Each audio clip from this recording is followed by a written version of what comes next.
I wanted to just jump on here to do a very quick video. So today I went and got my second shot um, vaccine, and I am, as you see me here, I'm so drowsy. So I just wanted to talk a little bit. I'm kind of like slumping down in the chair because I am feeling under the weather. Alright, so my experience so far was when I took the first shot, me and my mom, we took the first shot. Instantly, I had a headache, and my mom was trying to tell me that it was all in my head, but it really wasn't in my head, it was actually true. And I had all the symptoms, the fever, the weakness, you name it, I had it.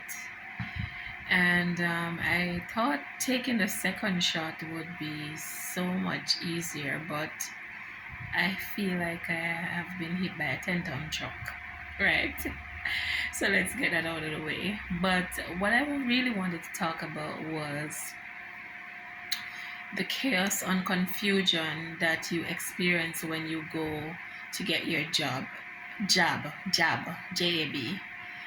I mean, we're encouraged to go and take our shots, and I am not like an advocate for taking the vaccine or anything like that. So I'm not gonna say to anybody go out and take your shot. I only encourage my mom to go and take the shot because she's an older person, and I feel like based on the information that I have, I wanted her to just take it so it could provide for her, if it could lessen her chance for hospitalization because she's diabetic and she also has high blood pressure, hypertension.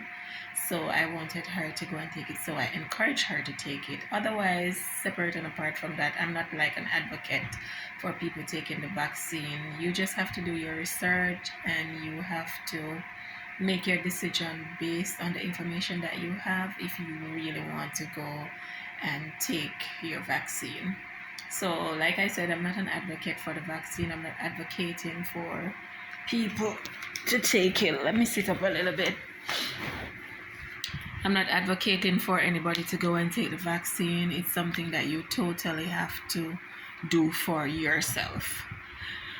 Right? So basically, I just wanted to talk about the experience I had. I did mine in Montego Bay.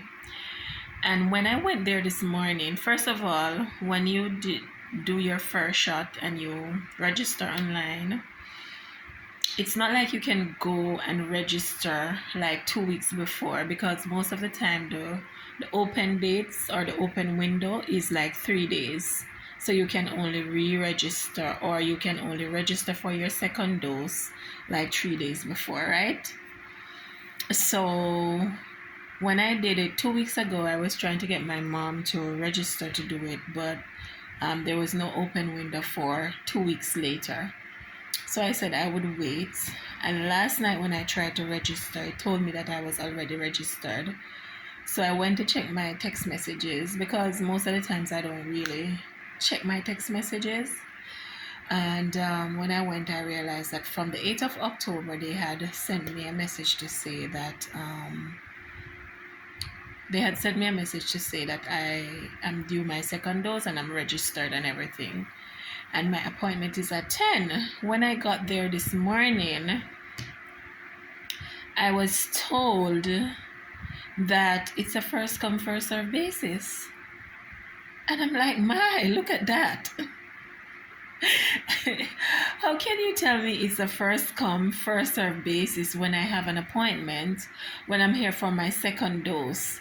Shouldn't you have like two separate lines, one for the persons who are there for the second dose and one for the persons who are doing their first dose? Shouldn't you actually have like persons who make an appointment, you go over that section, and persons who don't have an appointment, you go over that section? I mean, we're under so much stress as it is to try and take the job. And when we go to take the job, there is no provision. Nobody's courteous. This lady was so mad about it this morning. She was going to the lady and she was saying to her, this is crazy, this is crazy. And the lady just basically look at her and say, well, it's your choice. And I'm like, nobody's courteous, nobody's apologetic to say to you, oh my God, we're very sorry that you had an appointment and it didn't work out. We had a glitch in our system. They want you to do the process all over again. You're supposed to fill out the form all over again, go back, get re-registered. It's just the process, it's just very not together. It's not organized. And I wish that we as Jamaicans, especially persons who work in the public sector, is it the public sector? Yes, especially persons who work in the public sector, I wish they would be a bit more courteous towards us. I wish they would be nicer to us, since we're the ones who are paying them. I wish they would be courteous. I wish they would be nicer to us. I wish they would explain things better to us. And it was just a whole chaotic situation. They were going by A, B, and C, and it was a from 1 to 100 A and B and C and so on and so forth, right?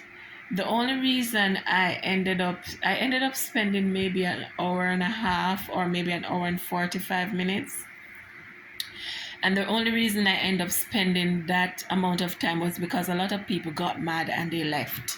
Separate and apart from that, I would have still been there for the past 3 hours or more waiting just to get a shot, because I don't feel that anybody cares. I don't feel that it was organized enough or anything. So I'm just saying to the Ministry of Health, which falls under the government, you guys need to do a better job in terms of organizing when persons are supposed to go and get their shot. I don't know that everybody has the same experience, but for me, it was a very frustrating experience. Some persons told me that they tried to get their shot the day before and it was closed, so they had to come back the following day. So I don't know if that's the reason why there was such a large crowd. There were some persons under a tent. There was no provision made for the elderly people. They had to go and sit under the tent just the same like anybody else. They had to wait in line just like anybody else. And I just think the system needs to be better and a little more organized, not a little, a lot more organized. And the persons who are dealing with people, especially the person who is in charge, needs to be more courteous and speak to people in a better manner. And I don't know, it was very chaotic for me this morning. I don't know about anybody else, but that was my experience. So the job itself, um, it was very painful for me. Maybe because I am scared. I'm scared of needles. I'm scared of everything. It was a bit. It hurt when she. I was like to the lady. It seemed like you gave me the job in the same hole that you gave it to me the last time. And she was laughing. She wasn't not that bad. And then I'm just feeling very drowsy, like I've been hit by a 10-ton truck. But I just wanted to jump on here and tell you guys about my experience. I don't know. How about your experience? What is your experience with this COVID vaccine? How are you feeling? How has your experience been um, at the vaccination sites? What are you experiencing? Are the persons courteous? Is there enough information given to you? Because I kind of felt like they should have even said to us that you're taking the AstraZeneca, which is the same one as the last one you took before, or I don't know if they have, or let me not say that. I know that they have AstraZenecas that are made from different manufacturers or from different countries. So I would have felt great if someone would have come to me and said, or in general, just tell us that it's from the same batch that you guys got the last time, meaning it was made in Switzerland, it's from the same Switzerland batch, it's not from the India batch that was made for England or whatever. Nobody was explaining anything to you. They were just basically tell you to sit down and basically just give you the job and that's it. You understand? I understand that I was there the first time, so I'm not necessarily a novice to the situation. But I was hoping that somebody would tell me when it's going to expire and what batch it is from. And it was just like, everybody was just so cold towards us, right? So I don't know. They need to just work on themselves and how they communicate to people and stuff like that. And that's my little rant, guys. Remember to comment, subscribe to my channel, and bye.